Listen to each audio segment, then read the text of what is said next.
couple of polls out that I'd love to ask you about. First, there's the new Bloomberg / Morning Consult poll. This is polling a Trump versus Biden matchup in the key swing states. It's a poll, to be noted, of not likely, which is the best measure, but of registered voters. Getting all registered voters out to vote is a very different story, as you know. I mean, a lot of these states, you just register when you get your driver's license. It does not mean you're actually going to go do it. So I always like to point that out. The polling at people at Fox were always super rabid about likely. Okay. In any event, he's crushing it. Trump's crushing Biden on these polls. North Carolina up 10, Nevada up 8, Georgia up 8, Wisconsin up 5, Michigan 5, Pennsylvania up 3, Arizona up 3. My God. Okay. But then there's the Quinnipiac poll, which is a national poll. I don't know if the national polls are that relevant. It's like we don't have a national election. We have an electoral college. You have to win the swing states in order to win, whatever. But for what it's worth, the national poll, again, registered voters, shows Biden up over Trump by 6 points. Biden 50, Trump 44.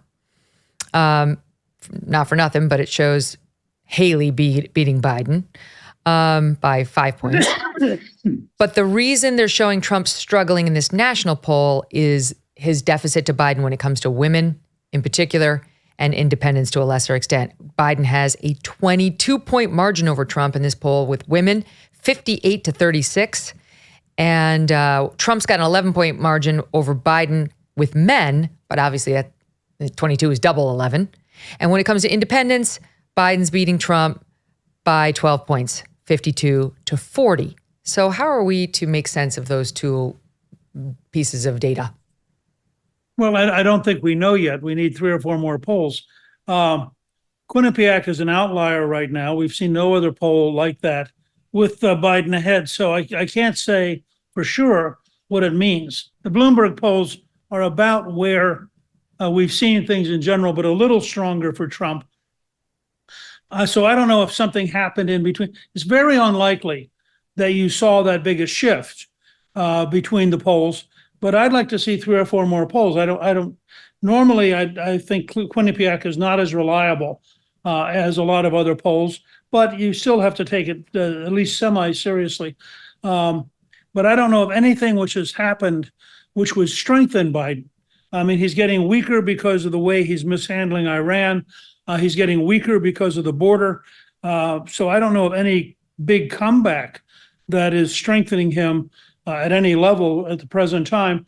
I just did 2 events with the Republicans in Michigan, with the Republican House and Republican Senate.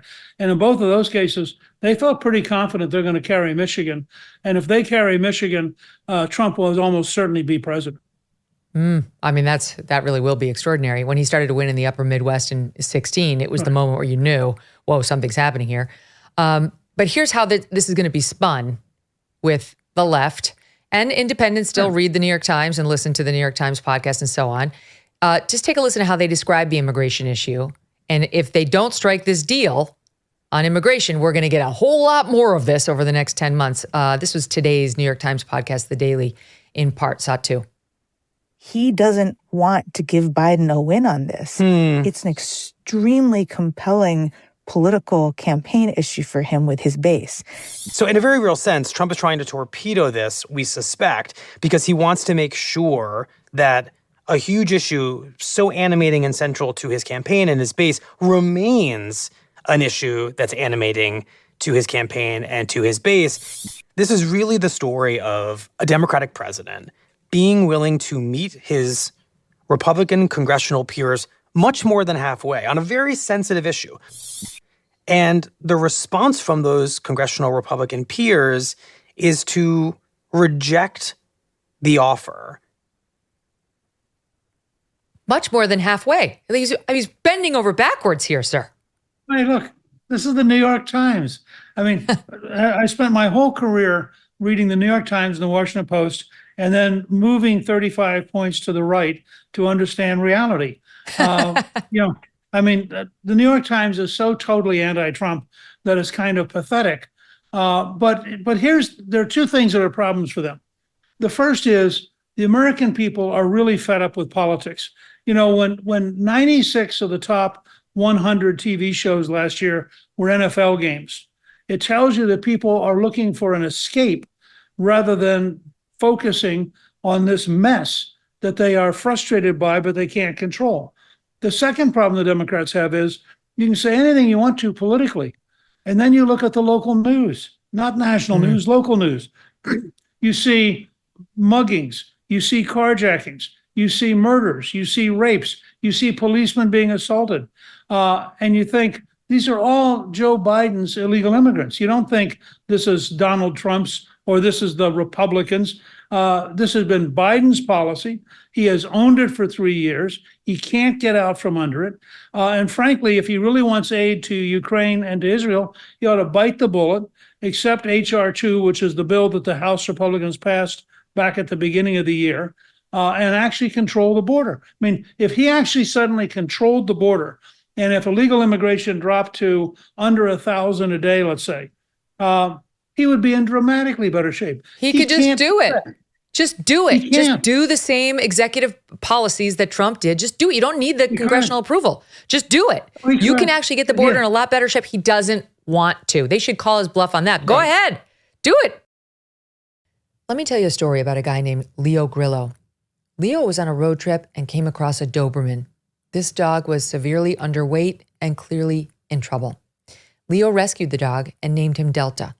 Sadly, Delta was just one of many animals that needed help, and this inspired Leo to start Delta Rescue, the largest no-kill, care-for-life animal sanctuary in the world. They have rescued thousands of dogs, cats, and horses too from the wilderness, and they provide their animals with shelter, love, safety, a home. It's dedication and everlasting love to animals. That's Leo's mission and legacy. Delta Rescue relies solely on contributions to stay open. And if you would like caring for these animals to be part of your legacy, speak with your estate planner because there are tax savings benefits there too. You can grow your estate while letting your love for animals live well into the future. Check out the estate planning tab on their website to learn more and speak with your advisor. We call a dog a man's best friend for a reason. You can help those who need it most. Visit deltarescue.org today to learn more. That's deltarescue.org. deltarescue.org. Hey, thanks so much for watching. If you like what you just saw, hit the subscribe button for more clips and full episodes.